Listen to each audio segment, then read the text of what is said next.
If you've ever driven Interstate 40 through northern Arizona, you know how hypnotic it can be. Long straight lines, faded asphalt, the desert stretching forever. I used to love that drive. I hauled freight for nearly 20 years, produce machine parts, sometimes even livestock. My rig was my second home. A Kenworth W900 with over 1 million miles on her. I took pride in keeping her spotless, chrome shining even after dust storms. My name's Mark. I'm 48, divorced, with a son in the Navy and a mother in assisted living back in Prescott. Trucking was the only thing I ever felt truly competent at. You're alone with your thoughts, your coffee, and the CB radio chatter. There's something steady about it. Mile markers ticking by like a heartbeat. That was before the wreck. It happened 2 years ago on a stretch east of Winslow. Late February, icy rain, visibility down to half a mile. I just cleared a way station when a small SUV ahead lost traction, spinning sideways. I hit the brakes, felt the trailer fishtail, and in that instant, I knew physics had already decided the outcome. My rig jackknifed, metal screaming. The impact sounded like the sky splitting open. When I came to, the cab was sideways. Diesel fumes and shattered glass everywhere. My left arm was pinned under the steering column. I couldn't feel my fingers. Outside, someone was yelling, "Driver's alive!" I remember trying to answer but tasting blood instead of words. They airlifted me to Flagstaff Medical. I spent 3 weeks there, half of it doped up, half bargaining with myself. I didn't kill anyone, thank God, but I crushed 3 vertebrae and tore tendons in my arm. The SUV's passengers had minor injuries. I should have felt lucky. Instead, I felt hollow. Like something sacred, trust between man and machine, had been broken for good. When they released me, my truck was gone. Totaled. My CDL was suspended pending review. 20 years of control vanished overnight. I went from hauling tons of steel to struggling with a cup of coffee using my weaker hand. I told people I was recovering. What I really was, adrift. Part 2. Rehabilitation became my new full-time job. Every morning, I'd take the city bus to the outpatient clinic near Route 66, sit among retirees and veterans, and listen to them compare pain scores like baseball stats. My therapist, a woman named Lila, refused to sugarcoat anything.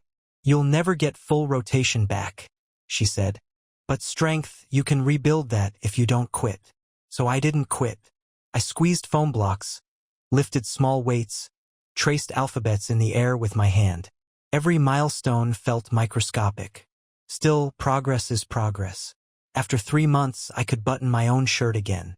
After 6, I could drive short distances. But trucks? Off limits. The doctor said, "Not until your spine stops screaming at you." Nights were worse. I'd wake sweating from dreams of brakes locking, glass flying. Sometimes I'd smell diesel that wasn't there. Trauma plays tricks on memory. The thing about accidents is they don't end when the sirens stop. They replay quietly, over and over, until you decide to change the channel. Bills piled up. My insurance covered part of the therapy, but not all. I sold my motorcycle, then my fishing gear. I moved into a small ground-floor apartment near Butler Avenue. Cheap, quiet, anonymous. My landlord didn't ask questions, and I didn't offer answers. Then one afternoon, while I was waiting for the bus, I saw an old driver I used to know, Carl, from Albuquerque. He recognized me instantly. "Heard about your crash," he said. "Hell of a thing." I nodded, embarrassed. "You getting back on the road?" I told him maybe someday. He studied me for a long second. "Don't let fear drive your truck, man. It's the worst passenger." That night, I thought about what he said. I realized I'd been living as if the wreck was still happening, bracing for impact that already came and went. The only way forward, I figured, was to rebuild something, not the truck, but the man behind the wheel. Part 3. A year later, I started volunteering at a driving school. Not teaching rigs, just safety basics for new commercial learners. The irony wasn't lost on me. I used to be the one taking pride in 10-hour hauls. Now I was explaining air brake systems in a classroom that smelled like dry erase markers and stale coffee. First, I hated it. Standing there with my stiff posture and crooked hand, I felt like a fraud. But then the questions came, simple ones about road etiquette, weather judgment, reaction time, and I realized I had something valuable, experience bought with pain. One student, a woman named Elena, reminded me of myself 20 years back. Eager, reckless, full of caffeine and confidence. She asked if accidents ever stopped haunting you.